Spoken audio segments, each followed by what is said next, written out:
4 solutions alternatives pour améliorer ta régularité en match de tennis. Nous avons vu la dernière fois comment on pouvait accéder à la régularité en match au tennis et que ça ne consistait pas seulement à renvoyer la balle dans le camp adverse et en attendant la faute. Nous allons voir dans cette vidéo 4 techniques auxquelles on ne pense pas forcément, qui vont te permettre d'augmenter ta régularité en match, c'est-à-dire de gagner plus de matchs, de gagner les matchs à la portée et ne pas perdre contre les joueurs que tu devrais battre. Mais avant, n'oublie pas de mettre un pouce si tu souhaites, si mes vidéos te plaisent et si tu souhaites récompenser mon travail. N'oublie pas non plus de t'abonner à ma chaîne si tu ne veux pas rater la prochaine vidéo.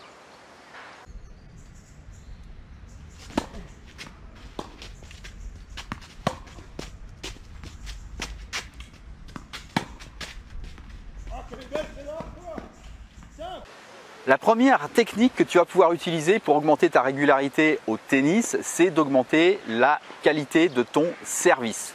Alors le service est le coup de tennis le plus important du jeu. C'est aussi le coup le plus complexe techniquement et c'est aussi le coup souvent le plus sous-entraîné, particulièrement chez les joueurs d'entrée de classement. Alors en augmentant la régularité et en augmentant le niveau de ton service, tu vas mécaniquement augmenter ton niveau de jeu. Pourquoi? Avec une bonne première balle, avec une bonne deuxième balle, eh bien, tu vas pouvoir lisser tes performances, tu vas pouvoir gagner quand tu vas être pas trop bien dans le reste du jeu, tu vas pouvoir battre des joueurs qui sont plus forts que toi dans l'échange. Le service a aussi une particularité, c'est de te donner droit à 2 essais. Ça veut dire que tu peux considérer la première balle comme le droit à te donner la possibilité d'avoir un point gagnant ou de provoquer une faute chez l'adversaire. Tout ça sans que ça n'ait aucune conséquence. Prise de risque sans conséquence puisque tu as une deuxième balle derrière. Le résultat, c'est que tu peux obtenir 1 à 2 points gratuits sur tous tes jeux de service, ce qui va avoir pour conséquence pour toi d'être plus détendu dans le reste du jeu et de pouvoir prendre plus de risques et ainsi provoquer plus de fautes chez ton adversaire. 1 à 2 points gratuits par jeu de service, c'est 1 à 2 fautes que tu peux t'autoriser sans que ça ait vraiment de conséquences sur le reste du jeu.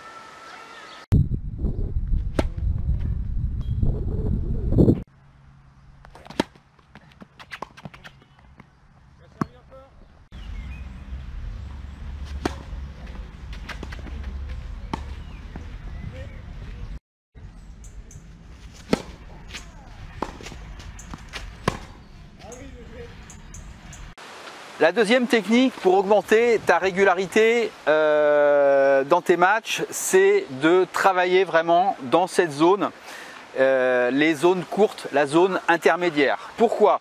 Parce que quand tu vas recevoir des balles courtes, alors évidemment si tu es un défenseur extrême, la balle courte, tu vas la renvoyer longue et tu vas revenir au fond. Si tu es un joueur de contre, eh bien ça va être une fois sur 2, une fois tu remets long, tu reviens, une fois eh bien, tu vas attaquer cette balle. Mais pour tous les autres styles de jeu qui ne sont pas défensifs, on va dire joueur offensif, service volé, attaquant de fond de court, joueur cadence, serveur, eh bien tu vas vraiment exploiter la balle courte.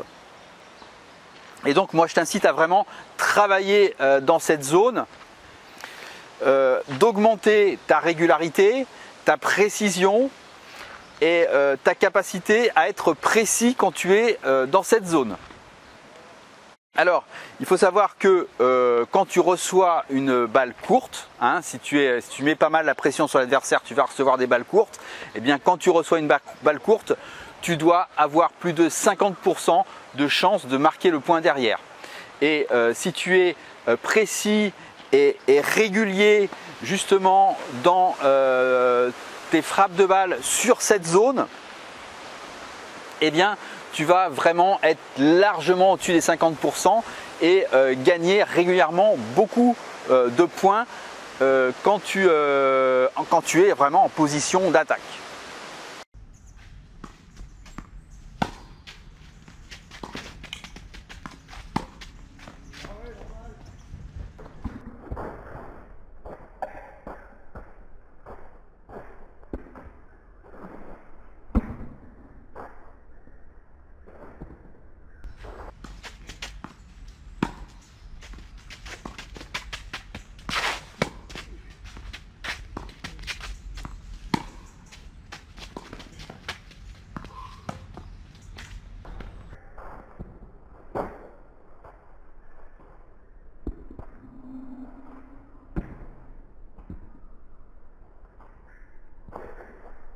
Une troisième technique ou stratégie pour augmenter ta régularité en match, c'est de développer ton coup fort.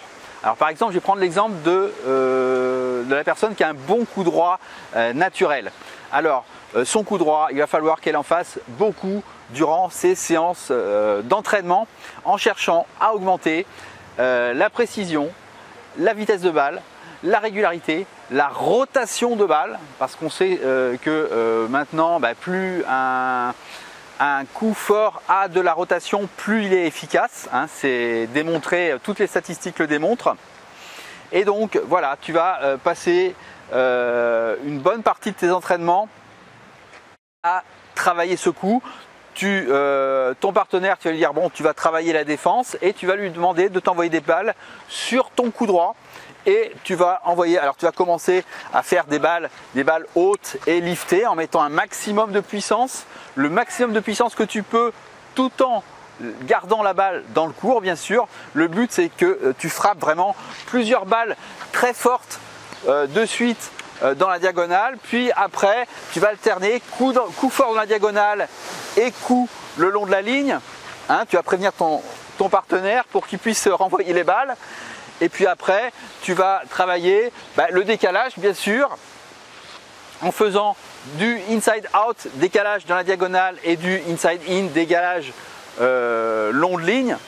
Et le but, c'est que tu augmentes ta confiance dans ce coup et que à chaque fois que tu rentres sur le court pour disputer un match, tu te dises, quoi qu'il arrive, je vais marquer 10, 15 points.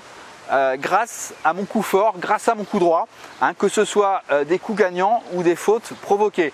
Alors si tu es du style joueur cadence, c'est-à-dire qui est capable de frapper des deux côtés en coup droit et en revers, eh bien entendu, tu vas travailler cette capacité dans tes entraînements. Alors si tu fais partie de ce type de jeu, il faut que tu t'entraînes à faire ça aussi sur des balles molles, c'est-à-dire à frapper des deux côtés quand on t'envoie des balles molles. Et le principe reste le même, c'est-à-dire tu vas vraiment travailler ton point fort, tes aptitudes à faire mal avec un ou deux coups de fond de court et ainsi pouvoir rentrer sur le court en te disant voilà, quoi qu'il arrive, je vais marquer un certain nombre de points grâce à mon coup fort ou à mes coups forts de fond de court.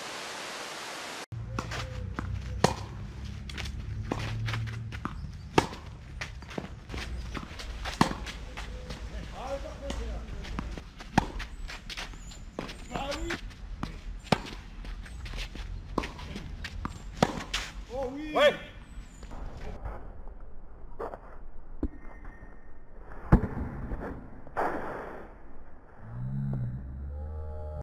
La quatrième technique pour justement augmenter ta régularité en match est de suivre tes attaques au filet. Alors je ne vais pas te parler de montée au filet compliquées et spécifiques comme le chip and charge, les approches un peu au bluff ou alors la montée à contretemps, hein, ça c'est un peu compliqué, ça demande vraiment un entraînement spécifique pour arriver à le faire régulièrement. Non, c'est simplement quand tu as fait une accélération en tentant le coup gagnant ou la faute provoquée, de simplement suivre au filet. Alors ça, il y a deux raisons pour lesquelles ça va être quelque chose d'intéressant pour toi. La première raison, c'est que le fait que tu suives ton attaque au filet va rendre ton attaque meilleure. L'attaque va marquer va être statistiquement, ça va plus marquer le point. Et puis le coup va être meilleur. Tu vas moins faire la faute si tu décides de monter au filet. Alors bien sûr, hein, tu t'arrêtes pour frapper, mais après tu suis et tu frappes avec l'intention de monter derrière. La deuxième raison, c'est que tu vas monter au filet si tu te positionnes bien, hein, du côté où tu as fait ton accélération, hein, théorie des angles oblige, eh bien tu vas le plus souvent avoir une volée facile que tu vas avoir juste à déposer, hein, une volée ou un smash assez simple. Si tu as déplacé ton adversaire va avoir un coup vraiment de défense compliqué à faire. Alors beaucoup de gens craignent justement que l'adversaire fasse un coup de défense, un bon coup de défense, un coup de défense parfait, improbable comme un lob qui va retomber le long de la ligne ou un passing long de ligne, je ne sais pas. C'est un coup qui est improbable et si il arrive, en fait, il faut savoir que statistiquement, ce coup ne pourra pas se reproduire par la suite. Pourquoi en montant au filet on augmente sa régularité? Parce que si vous êtes un attaquant et que vous jouez un attaquant de fond de court, que vous jouez contre un défenseur et que vous ne suivez pas vos attaques au filet, eh bien le défenseur, ça va être sa spécialité, lui il va remettre des balles de défense et si vous revenez au fond de court et si vous n'avancez pas dans le terrain, eh bien ça va remettre le score à 0. Enfin ça va remettre ça va annuler votre avantage et vous allez devoir reprendre un risque pour reprendre un avantage et vous vous exposez à faire la faute et c'est un petit peu comme ça souvent que les attaquants de fond de court perdent contre les défenseurs parce que ils ne suivent pas leurs attaques au filet et ils sont obligés vraiment de faire beaucoup plus d'attaques pour pouvoir terminer leurs points.